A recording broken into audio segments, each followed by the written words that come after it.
Beyblade has always featured parts so powerful that they were instantly crowned S tier upon release, becoming essential for competitive play. But what if I told you that someone defied expectations, creating an S plus tier combo using seemingly average parts? A combo so dominant that it forced the entire competitive meta to adapt even to this day. This is the story of Flame 230 CS. To give some background, in the Middle Fight Limited format, most combos were built using low height tracks. This was mainly to prevent yourself from being vulnerable to upper attacks, which can happen against any Beyblade as long as they're lower in height than you. Low height tracks were extremely popular with attack type Beyblades, which were pretty well used in the format as defensive options. Their counter were relatively limited compared to all the variety of attack type parts available for attack users. And because of that, other defensive builds as well as stamina builds were also utilizing shorter tracks to match the height of other attack types that would prevent it from natural vulnerabilities from upper attacks. But Flame 230 CS was different. It didn't follow the trend. It wanted to be a combo totally separate from the others. Instead of utilizing shorter tracks like how other Beyblades did, it utilized the tallest track available in the game, which was the 230 spin track. This combo was so infamous for its strength and power that its name itself didn't require an energy ring name. All you needed was the Flame Fusion Wheel, the 230 spin track, and the Coat Sharp tip. This was because all of these three parts together created an S plus tier combo that stood out against the rest. You see, in Beyblade, there are three types: attack, stamina, and defense, which all kind of beat each other in a rock, paper, scissors system. And in the center would technically be the balance type, which is a combined mix of these 2 or 3 stats together. Flame 230 CS technically classifies as a defense type, which is shocking, right? Because defense types are only really strong against attack types. How is Flame 230 CS that popular and powerful, but specifically powerful as a defense type? In theory, it should be extremely weak to stamina and balance types, but Flame 230 CS was just in a league of its own because it can beat out every single typing. And now let's uncover why Flame 230 CS can beat every typing as a defense type. By the way guys, if you like these types of videos so far, please consider subscribing. We are so close to 100k and I would love to hit it in this year. First off, let's start out with attack types. This was typically Flame 230's best matchup naturally as a defense type. Because of its tall height as well as the flame wheel being lifted higher at the edges, the only place where the attack types could actually hit Flame 230 was on the 230 spin track, which heavily reduced the impact because it was made out of plastic. Not to mention, Flame 230's tip, Coat Sharp, has a coat of rubber around the plastic protrusion that also heavily reduced every impact it received. This double defensive option made it almost impossible to knock out Flame 230, which made using attack types against Flame 230 very frustrating. Now, for stamina types, this in theory should be the best typing against Flame 230 CS. Because when you do a solo spin time on a stamina type Beyblade, such as this Has-Scythe Cygnus Bearing Drive, it has almost a minute more of spin time than Flame 230 on its own. So in theory, stamina types should simply be able to just beat Flame 230 CS easily, right? But it turns out the 230 spin track introduced a whole new concept to Beyblade physics called Destabilization. But what is Destabilization in Beyblade? It has to do with the 230 spin track. If you look closely, it's super round, smooth, but most importantly, made out of plastic. And when typically facing a stamina type Beyblade, both Beyblades are fighting to stay in the center. Because of this, their metal fusion wheel will repeatedly strike the plastic 230 spin track. This constant contact significantly drains the opposing Beyblade's stamina, far more than it affects Flame 230's own stamina. And it also helps that the Flame Fusion Wheel has really good weight distribution. It can easily reserve stamina compared to other wheels.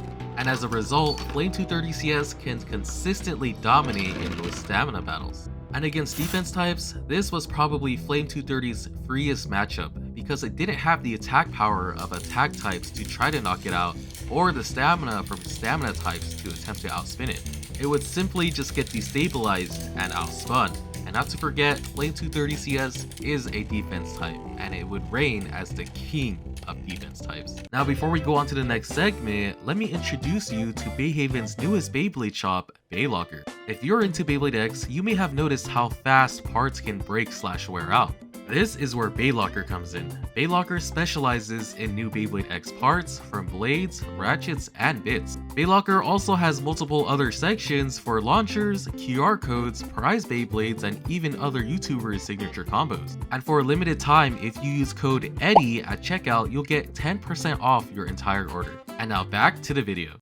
People eventually got fed up. They were wondering whether this was a fair combo to go up against. They asked for bans, for restrictions, anything to get rid of this combo from running rampant in everyone's deck. People even made dedicated videos on YouTube on how to beat Flame 230 CS. This was how influential Flame 230 CS was in the meta. It was in everyone's deck, especially because of its low price point, making it accessible to everyone. But then there were other people who simply acknowledged and accepted Flame 230's existence, and instead of complaining, they worked to find a way to beat it. And eventually, the meta fought back against Flame 230 CS. New parts rose into the meta. Do you guys remember the part called the Energy Ring? Yes, the plastic piece that lays on top of the Beyblade. They eventually found an energy ring that could threaten Flame 230's existence. This energy ring was called the Scorpio Energy Ring, which was taller than the average energy ring and had a slanted edge on it that could perform its own upper attacks. This would technically make your Beyblade taller without hindering its own height. And there are other energy rings that people would use to min-max its stamina on stamina type Beyblades, but they would remove it just to be able to use the Scorpio Energy Ring. Literally just to have a chance to knock Flame 230 off balance to be able to have a chance to win. Attack types also started utilizing a special track called Change 120, which at the minimum put its height at the 12mm height, being only slightly taller than average, but not to a point where it harmed its own performance. This was especially unique because the Change 120 spin track has a setting where you can actually increase its height to 14.5mm, which was extremely advantageous against Flame 230 as it was tall enough with the Scorpio Energy Ring to hit right under its fusion whip. This would cause Flame 230 to now get upper attack as well as knocked off balance. Defense types slowly started incorporating other options as well. Take this combo for instance, one of the best defensive combos, Boxshin Leon 90 Coat Shark. This combo is an absolute tank, but would always lose against Flame 230.